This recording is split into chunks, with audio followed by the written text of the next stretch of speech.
drawing hair. I'm going to show you how to draw different kinds of hair today.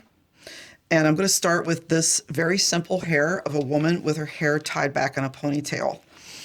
Always block in the basic shape of the hair lightly. You block it in, but just do it lightly because you might have to adjust the edges. So here's a drawing of this person's hair. And you can see I have drawn it in. Notice one really important thing. This is the same drawing I used for previous videos. And here's the edge of the head. Hair is not flat, slick against the head. If you make the hair stop here, it's going to look like it's painted on. So hair has volume and mass, so you have to go beyond the edge of the head to draw the edge of the hair. So remember that when you're blocking in.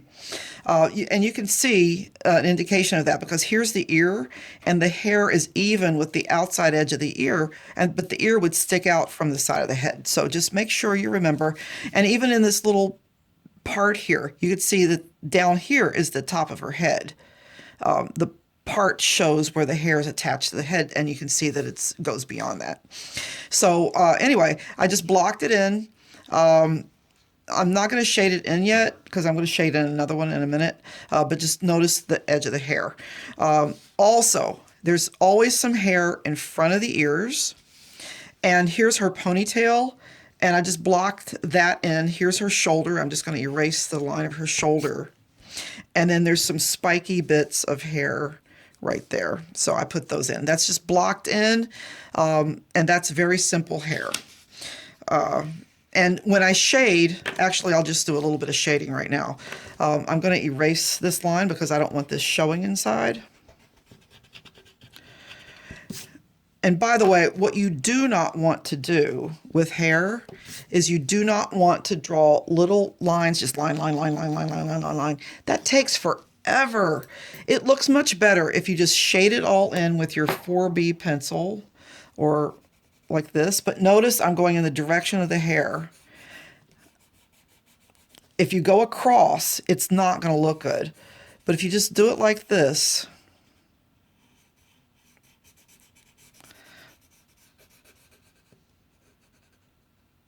I'm holding my pencil on the side so I can go fast, and also it just gives a better look. Sometimes you have to just make the pencil more vertical. Sometimes you can actually see a little skin right there, so keep the shading really light where the part is. I mean, you might want to make it a little darker. You could turn your paper too to get the direction of the hair.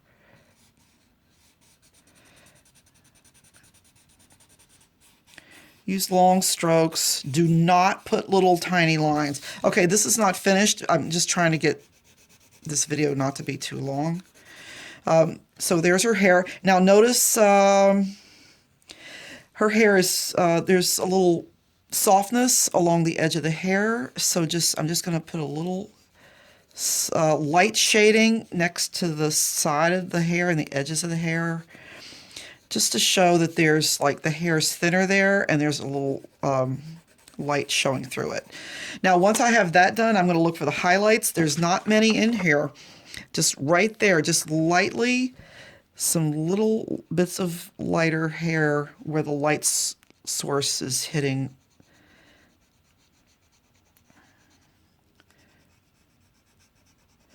Her hair. And on this side, if the light's coming from this way, it's going to hit right here. It's a little hard to see, but I'm just going to put it in. Now, I would finish this up by just adding a few lines. Remember, do not do this. You just want a few lines just to suggest hair. And you might even put a few, there's a few just kind of sticking in there and a few loose hairs like that. Sometimes that makes things look more realistic. So that's the end of, I would continue this, but that's the basic technique. Here's another example. And this is a guy, but I put it on the same face. With straight hair or wavy hair, look for sections of hair. Like there's this section right here I can kind of see. So I drew that in. There's these little bits of curl and wave right here. I drew those in separately. And by the way, here's the top of the head. And you can see how much volume this guy has in his hair, how much far out from the head I've drawn this shape. And, you know, I would just erase this part and then do exactly the same thing I did before. Just start to shade in with your 4B, or if you don't have a 4B, just use your regular pencil. You might just have to go over it a few times. Like the lines in here would kind of go this way. And shade it all in that way. Shade it in. Now, if you're doing a blonde, obviously you wouldn't be shading this dark. But, you know, most of the pictures references I have are people with dark hair. So but shade it all in. There's still like darker and lighter areas. And pay attention to these edges.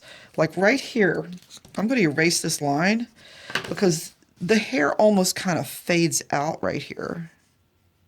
It just fades out very softly. I hope you all can see that. So right here, this is basically done. That part is done. Now up here, I would continue shading, just like in the previous one. Shade it all. Look for the highlights. They're very subtle in this hair. Some people have really shiny hair and you'll see a lot, but this guy doesn't. So, and just add a few lines. Like in this section, I might just go just like, and now for the shading, I'm using the side of my pencil. For these lines, and you just want a few, not too many. A few go over his face. Just, you know, draw them like eyelashes, like really soft, and lift your pencil at the end, like in the flick, so they have a nice tapered end. All right, moving on to curly hair. And I found this really cool picture of a model in a New York Times magazine, fashion magazine. And so his hair, obviously, he has very curly hair. Otherwise, straight hair wouldn't hold this shape. So I blocked it in first. Notice how much space I have for this hair above the top of the head. Now, notice another thing, how I used straight lines to draw the outlines of this. There are no straight lines on this guy's hair. Every line, the edge of the hair is very like bumpy and soft. So as I begin to shade, I'm just going to erase the line as I go along, but not so much I can't see it. And then I'm going to use the side of my pencil, and I'm just going to create a soft, bumpy edge that looks like this picture. Please do not, like I told you not to do this in straight hair, do not do this in curly hair. Drawing all these little circles will take you forever and it won't look good. Just use a circular motion with the side of your pencil and you can get all this shading done and it will have the kind of look of curly hair. But the most important thing is to let the edge of the hair suggest the texture. Now when I get down in here, I'm going to erase this one, but I just want to be able to see it. I keep mixing up my pencils. So even this edge will be very soft. And you see this edge right here, you could see that where the hair is thin right next to his face, you can see skin through there, so you don't want to get too dark here. Little hair in front of the ear, just use this. The denser, darkest part of the hair is where the hair is the thickest and the least see-through, so that would be kind of up here. You might have to go over this a few times. Don't feel like you have to make it like black, black, black. But anyway, you can see how I'm being very careful with the edges. I'm not adding any of those little circles that so many people like to put when they draw curly hair. Just let the edge of let the contour of the hair suggest the texture of it. And then I'm just going to press a little harder on, like I'm going to stay away from the edges when I press hard because I want that to look like it kind of fades out.